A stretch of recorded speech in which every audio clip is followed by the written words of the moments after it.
നമസ്കാരം, ഞാൻ ഡോക്ടർ ചിത്ര, പാലക്കാട് ജില്ലാ കളക്ടർ. ഇന്ന് ഏപ്രിൽ 29-ാം തീയതി കേന്ദ്ര കാലാവസ്ഥാ വകുപ്പ് നമ്മുടെ ജില്ലയിൽ ഓറഞ്ച് അലർട്ട് പ്രഖ്യാപിച്ചിരിക്കുകയാണ്. അതിതീവ്രമായിട്ടുള്ള ചൂട് തുടർച്ചയായിട്ട് രേഖപ്പെടുത്തുന്നതിനാലാണ് ഓറഞ്ച് അലർട്ട് പ്രഖ്യാപിച്ചിരിക്കുന്നത്. കഴിഞ്ഞ ദിവസം നമ്മൾ പൊതുജനങ്ങൾ എടുക്കേണ്ട കരുതലുകളെ പറ്റി സംസാരിച്ചിരുന്നു. പക്ഷേ ഇപ്പോഴത്തെ സാഹചര്യം പരിഗണിച്ച് ജില്ലയിൽ കുറച്ച് നിയന്ത്രണങ്ങൾ കൂടി കൊണ്ടുവരികയാണ്. മെയ് 2 വരെ നമ്മുടെ ജില്ലയിലെ പ്രൊഫഷണൽ വിദ്യാഭ്യാസ സ്ഥാപനങ്ങൾ ഉൾപ്പെടെയുള്ള എല്ലാ സ്ഥാപനങ്ങളും, കുട്ടികളുടെ അധ്യയനം നടക്കുന്ന എല്ലാ സ്ഥാപനങ്ങളും അടച്ചിടേണ്ടതാണ്. അംഗൻവാടികൾക്ക് നേരത്തെ തന്നെ സർക്കാർ അവധി പ്രഖ്യാപിച്ചിരുന്നു.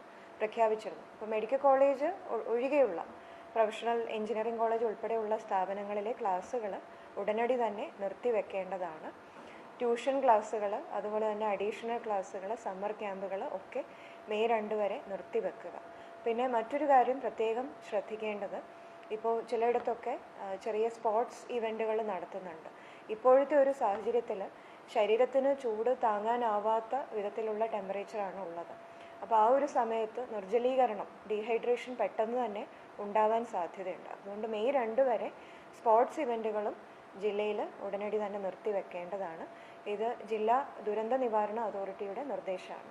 നമ്മളൊരു കരുതൽ എന്നോണം ജില്ലയിലെ വൃദ്ധസദനങ്ങളിൽ, അതുപോലെ തന്നെ പ്രായമായവരെ താമസിപ്പിച്ചിരിക്കുന്ന സ്ഥലങ്ങളിലൊക്കെ പ്രത്യേകമായിട്ടുള്ള മുൻകരുതലുകൾ, അഡീഷണലായിട്ട് ഫാനുകൾ ഏർപ്പെടുത്തുന്ന ഉൾപ്പെടെയുള്ള മുൻകരുതലുകൾ എടുക്കുന്നുണ്ട്. ഗർഭിണികളും പ്രായമായവരും പ്രത്യേകം ശ്രദ്ധിക്കുക. പ്രായമായവരിൽ ഓർമ്മക്കുറവ്, ഡിമെൻഷ്യ പോലെയുള്ള അസുഖങ്ങളുള്ളവരെ കുടുംബാംഗങ്ങൾ പ്രത്യേകം ശ്രദ്ധിക്കുക. അറിയാതെ പുറത്തിറങ്ങി വെയിൽ കൊണ്ടാൽ സൂര്യാഘാതം, സൂര്യാതപം മുതലായി മരണം ഉണ്ടാവാൻ ഇടയുള്ള സാഹചര്യം ഉണ്ടാവാൻ സാധ്യതയുണ്ട്. അപ്പോൾ അതുകൊണ്ട് പ്രത്യേകം ശ്രദ്ധിക്കുക.